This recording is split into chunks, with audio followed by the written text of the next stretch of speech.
Alright, we are back for another tutorial, but this one's a little different. We're going Adobe Illustrator. I don't do these often. I don't use Illustrator near as much as I use Photoshop or other Adobe products. Since I've been taking classes again, anytime there's been projects, I've really been trying to challenge myself to try to use Illustrator. And sometimes you can make a cool logo using the same shape over and over, or variations of that same shape over and over. Without any further ado, we're going to make the Batman logo or Batgirl logo with nothing but ellipses. Here we go. Doesn't really matter the size. I'm going 500 by 500. Create. And let's get this thing rolling. So over here on the left hand side, just the trusty ellipse tool. And really it's kind of up to you what color you want to use to fill it with. For now we can change all this later. I am gonna remove over here the stroke from the outside of it because we won't really need that, I don't think. Alright, so step one, gonna make an oval. I like that. There's gonna be a little variation when you make yours. If everybody's Caped Crusader design was the exact same, we'd be in a pretty boring world. Alright, so then after that, you can either draw another ellipse or you can select it and do the old Control C, Control V to shrink it down a little. And then you just kind of want it to be centered, probably be centered, you know, it'll look a little nicer. And to overlap it. Overlap about like that. And once you have that done, you want to make sure that ellipse is selected and then hold shift, click the other ellipse. So now you got them both selected, and over here on the right hand side you got these Pathfinder where you can make shapes by adding or removing other shapes.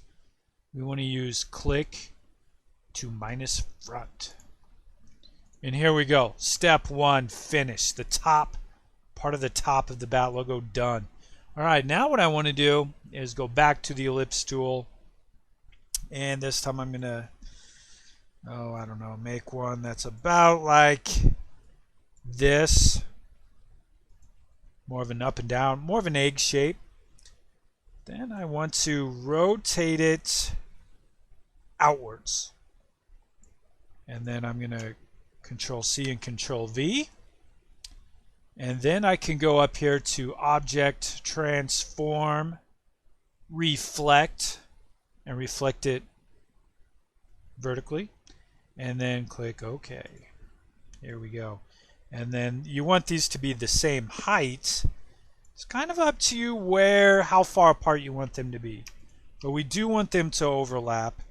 And then we are going to just kind of put these overlapping about like that. Now this part, I'm going to shift click these two parts here, and then this time I want to go here to the Unite, turn that into one shape. I'm going to go up here, shift and click those, and then go back to the minus front. And now starting to look pretty Batman-ish, I would have to say. For the final touches here, ellipse tool. And here's an ellipse here. I'm going to probably center this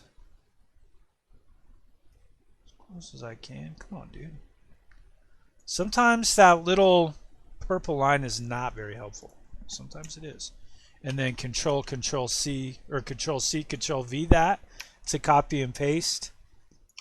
And then we can put this shape overlapping this one here.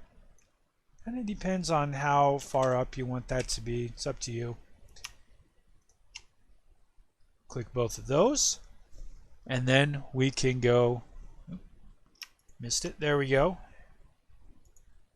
Remove the top, and there we go. We have this signal here. I'm just going to merge those into one shape. That looks pretty good. If you wanted to, you could then kind of go with another one here. Maybe this one I'm going to fill with yellow, and then we can go right click on it, go to Arrange, Send to Back. And because the original bat logo here, because it was a ellipse to begin with, we can make it fit in there reasonably well. You know, you can kind of fine-tune and adjust that later. And then if you want to also after that, you can even go back here to stroke, select one here, and then make it as wide as you need to, make it be the same color. There you go. You have a little Batman logo for you right there. So that's one option there. We'll copy and paste that one down here, and as you can see, you could customize these colors the way that you want to. Like maybe I want to go here, change the fill to this purple color, and then change the stroke color to the yellow. And then I could go in here and change the fill of the bat to that. And then we have also a Batgirl logo. There you have it. Easy is that, making a Batman or Batgirl logo using nothing but the ellipse tool. Pretty sweet. So give it a try and have fun with it. I appreciate you watching, and we'll catch you on the next video.